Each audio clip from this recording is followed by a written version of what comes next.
Señor les bendiga grandemente. Continuamos con el estudio Conociendo a Jesús. En esta parte del estudio analizaremos sobre uno de los ministerios de Jesús, esto es, el ministerio de la liberación. Cuando Jesús inició su ministerio público, leyó las Escrituras en una sinagoga donde menciona los trabajos que realizaría en su ministerio, entre ellos la liberación. Les voy a leer en el Evangelio de Lucas, capítulo 4, los versículos desde el 16 al 21, y estaré utilizando la Nueva Versión Internacional. Versículo 16, Lucas 4. Fue a Nazaret, donde se había criado, y un sábado entró en la sinagoga, como era su costumbre. Se levantó para hacer la lectura, y le entregaron el libro del profeta Isaías. Al desenrollarlo, encontró el lugar donde está escrito: El Espíritu del Señor está sobre mí, porque me ha ungido para anunciar buenas nuevas a los pobres. Me ha enviado para proclamar libertad a los presos y dar vista a los ciegos, para poner en libertad a los oprimidos, para proclamar el año del favor del Señor. Luego enrolló el libro, se lo devolvió al ayudante y se sentó. Todos los que estaban en la sinagoga lo miraban detenidamente, y él comenzó a hablarles: Hoy se cumple esta escritura en presencia de ustedes. Debo destacar que el ministerio de la liberación, tal como lo hizo Jesús, fue único. Nunca antes se había visto nada igual en toda la historia de Israel, por lo que causó asombro, incomprensión y, sobre todo, despertó la envidia de los líderes religiosos. Vamos a analizar dos casos, en esta ocasión vamos a analizar dos casos de liberaciones que desarrolló el Señor Jesús. El primero de ellos, Jesús libera a una persona que no podía hablar. Evangelio de Mateo, capítulo 9, versículos desde el 32 hasta el 35. Esta liberación se dio poco después que Jesús había sanado a una mujer que había padecido por 12 años de flujo de sangre. Había también realizado la resurrección de la hija de un dirigente de los judíos y también había sanado a 2 ciegos. Mientras los que habían recuperado la vista salían, le llevaron un endemoniado. Mateo 9:32. Mientras ellos salían, le llevaron un mudo endemoniado. Así que Jesús expulsó al demonio y el que había estado mudo habló. La multitud se maravillaba y decía: Jamás se ha visto nada igual en Israel. Pero los fariseos afirmaban: Este expulsa a los demonios por medio del príncipe de los demonios. Jesús recorría a todos los pueblos y aldeas, enseñando en las sinagogas, anunciando las buenas nuevas del reino y sanando toda enfermedad y toda dolencia. Analicemos el texto leído. Mateo intenta explicar que el hombre estaba mudo porque estaba poseído por demonio. Es probable que no todos los presentes entendieran que el hombre estaba poseído por demonio, pero los fariseos sí sabían del mal de ese hombre. Ellos también eran conscientes de la presencia de los demonios y del mal que causaba en el pueblo. Ahora bien, el versículo 33 dice que Jesús expulsó al demonio, y debido a eso, el hombre que estaba mudo pudo hablar. Todos eran conscientes que el hombre era mudo. Algunos relacionaban ese mal con un demonio, y otros fueron conscientes que el hombre, después de la expulsión del demonio, pudo hablar. Entonces los resultados de la liberación produjeron 2 comportamientos diferentes. El primer comportamiento es el de la multitud, que reconoció que estaba sucediendo algo que nunca antes habían visto y que nunca nadie antes le habían contado. Es decir, estaba sucediendo algo único en la historia de Israel. Ninguno de los patriarcas había hecho liberación, tampoco ninguno de los jueces de Israel, tampoco ningún profeta lo había hecho. No existe registro que algún rey haya procurado la liberación demoníaca de otra persona. Ni siquiera algún ángel o arcángel había realizado liberación demoníaca. Este evento estaba reservado para el ministerio de Jesús, como dijo el profeta Isaías, a poner en libertad los oprimidos. Debido a esto, no es de extrañarse que la multitud se maravillara por lo sucedido. La otra reacción fue diferente y errada. Los fariseos atribuyeron la liberación al príncipe de los demonios, según lo que se leyó.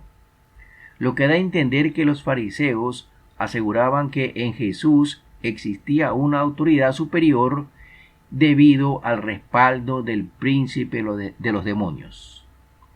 No es la única ocasión en que ellos realizan esta afirmación sin saber las terribles consecuencias que acarrea. Sin embargo, podemos recatar el conocimiento de los fariseos al respecto de los demonios. Según ellos, existe un orden jerárquico en la población demoníaca. Existen los principales o príncipes o jefes, si se quiere, y los demonios subalternos. Este texto no detalla más cosas y tendré que dejar el tema hasta ahí. Si existen textos donde podemos analizar con mayor detalle. Para terminar esta parte, solo deseo acotar que esta crítica de parte de los fariseos no detuvo en lo más mínimo el ministerio de Jesús. Mateo lo resalta en el versículo 35 al afirmar que Jesús continuó recorriendo las aldeas y los pueblos, entrando en las sinagogas para enseñar, predicando el evangelio del reino y sanando toda clase de enfermedad y realizando liberaciones. Bueno, veamos el segundo caso, que es un poco más extenso. Jesús liberó a un hombre que tenía una legión de demonios, no un demonio, sino todo un ejército de demonios. Vamos a utilizar el Evangelio de Marcos, capítulo 5, los primeros versículos, hasta el 20. Cruzaron el lago hasta llegar a la región de los Gerasenos. Tan pronto como desembarcó Jesús, un hombre poseído por un espíritu maligno le salió al encuentro de entre los sepulcros. Este hombre vivía en los sepulcros y ya nadie podía sujetarlo, ni siquiera con cadenas. Muchas veces lo habían atado con cadenas y grilletes, pero él los destrozaba y nadie tenía fuerza para dominarlo. Noche y día andaba por los sepulcros y por las colinas, gritando y golpeándose con piedras. Cuando vio a Jesús desde lejos, corrió y se postró delante de él. ¿Por qué te entrometes, Jesús, Hijo del Dios Altísimo? Gritó con fuerza. Te ruego por Dios que no me atormentes. Es que Jesús le había dicho, sal de este hombre, espíritu maligno. ¿Cómo te llamas?, le preguntó Jesús. Me llamo Legión, respondió, porque somos muchos. Y con insistencia le suplicaba a Jesús que no los expulsara de aquella región. Como en una colina estaba paciendo una manada de muchos cerdos, los demonios le rogaron a Jesús, mándanos a los cerdos, déjanos entrar en ellos. Así que él les dio permiso. Cuando los espíritus malignos salieron del hombre, entraron en los cerdos, que eran unos 2000, y la manada se precipitó al lago por el despeñadero, y allí se ahogó. Los que cuidaban los cerdos salieron huyendo y dieron la noticia en el pueblo y por los campos, y la gente fue a ver lo que había pasado. Llegaron a donde estaba Jesús, y cuando vieron al que había estado poseído por la legión de demonios, sentado, vestido y en su sano juicio, tuvieron miedo. Los que habían presenciado estos hechos le contaron a la gente lo que había sucedido con el endemoniado y con los cerdos. Entonces la gente comenzó a suplicarle a Jesús que se fuera de la región. Mientras subía Jesús a la barca, el que había estado endemoniado le rogaba que le permitiera acompañarlo. Jesús no se lo permitió, sino que le dijo: vete a tu casa, a lo de tu familia, y diles todo lo que el Señor ha hecho por ti y cómo te ha tenido compasión. Así que el hombre se fue y se puso a proclamar en Decápolis lo mucho que Jesús había hecho por él, y toda la gente quedó asombrada. De este texto se puede comprender muchas cosas sobre el ministerio de liberación que ejerció Jesús. Solo destacaré unos pocos puntos. Marcos resalta que nadie podía dominar a la persona endemoniada, ni siquiera las cadenas lo podían apresar, ya que éste la rompía. Esta persona, poseída por una legión de demonios, tenía una fuerza sobrehumana. Por otro lado, los demonios que estaban en el hombre reconocieron inmediatamente quién era Jesús e hicieron que se postre el hombre a quien controlaban para rogarle a Jesús que no los atormente. El versículo 10 dice que los demonios le rogaban de forma insistente para que Jesús no lo expulse de aquella región. La sola presencia de Jesús causaba tormento a los demonios, porque ellos saben bien cuál será su destino final. Ellos temen ese día, pero mientras tanto llegue aquel día, seguirán causando daño a cuantas personas se lo permitan. La persona que había sido liberada luego recobró su sano juicio. Mientras había estado poseído por la legión de demonios, no controlaba sus hechos, no era dueño de su voluntad. Toda persona poseída por demonios no es dueña de su voluntad. Actualmente se podría decir que tenía un trastorno mental. Puede que este comportamiento se trate de alguien con un trastorno mental, pero este no era el caso. Efectivamente, esta persona estaba endemoniada y Jesús lo liberó con su sola palabra. No necesitó gritar, efectuar algunos rezos, invocar a los santos o a los profetas, recitar las escrituras, cantar algún salmo o cántico espiritual. No necesitó efectuar ningún rito o terapias de liberación ni nada parecido. Solo ordenó. Los demonios obedecieron y la persona fue liberada. Luego Jesús ordena al liberado que cuente a sus conocidos lo que el Señor había hecho por él. Las palabras de Jesús fueron: dale a conocer a tu familia cómo el Señor te ha tenido compasión. Una persona que está endemoniada sufre, y sufre mucho. Quien trata con ellos debe moverlo la compasión, no el deseo de demostrar algún poder o alguna autoridad. Estos relatos que hemos considerado son muy interesantes, ya que nos permite entender, entre otras cosas, que los demonios, a diferencia de los humanos, obedecen a la orden del Señor. Le guste o no le guste, de mala gana, pero obedecen. Y el ser humano puede llegar a ser más rebelde e insensato que los demonios, porque no obedecen las órdenes del Señor, sobre todo quienes se respaldan en una religión, como fue el caso de los fariseos. Tienen menos poder que un demonio, pero son más rebeldes. Para terminar, presentaré dos enseñanzas del Señor que son importantes tener presente. La primera de ellas: Como se analizó en el primer caso, los fariseos atribuían al príncipe de los demonios el poder de liberación que ejercía Jesús. Un gran error de parte de ellos, pero así pensaron.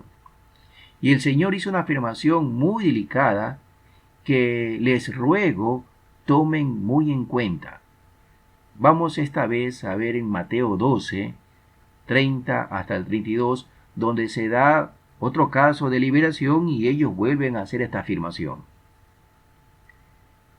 Dice el Señor Jesús, Mateo 12, 30, el que no está de mi parte está contra mí, y el que conmigo no recoge, esparce. Por eso les digo que a todos se les podrá perdonar todo pecado y toda blasfemia, pero la blasfemia contra el Espíritu no se le perdonará a nadie. A cualquiera que pronuncie alguna palabra contra el Hijo del Hombre, se le perdonará, pero el que hable en contra el Espíritu Santo, no tendrá perdón ni en este mundo ni en el venidero. Muchos de quienes están escuchándome todavía no entienden sobre el ministerio de liberación de Jesús. Por favor, no diga ningún comentario al respecto, porque podría estar blasfemando, hablando en contra del Espíritu Santo, de lo que no existe la más mínima posibilidad de obtener perdón. Ponga su mano en la boca y no hable, ni critique al respecto, hasta que lo entienda bien, ¿no? Y pueda hacer su respectivo análisis. Y la segunda cosa que deseo compartir con ustedes es lo que puede suceder con una persona que experimenta liberación. Seguimos en Mateo 12, vamos al versículo 43 hasta el 45. Cuando un espíritu maligno sale de una persona, va por lugares áridos buscando descanso sin encontrarlo. Entonces dice, volveré a la casa de donde salí. Cuando llega, la encuentra desocupada, barrida y arreglada. Luego va y trae a otros 7 espíritus más malvados que él y entra a vivir allí. Así que el estado postrero de aquella persona resulta peor que el primero. Así le pasará también a esta generación malvada. ¿Por qué la persona que ha sido liberada puede volver a ser poseída? Porque su corazón, su mente, su ser interior está desocupado. Antes estaba dominado por algún demonio y después de la liberación es un mortal como cualquier otro y requiere de la presencia del Señor en su vida. Mientras eso no suceda, la persona puede volver a ser poseída. Por eso, toda persona que experimenta liberación demoníaca debe inmediatamente tener un encuentro personal con el Señor, como lo hizo aquel hombre que tenía la legión de demonios, y comenzar a obedecerle y a hacer su voluntad. Ruego a Dios que esta enseñanza sea de gran ayuda para ustedes y que la bendición de Dios esté presente en todos los aspectos de su vida.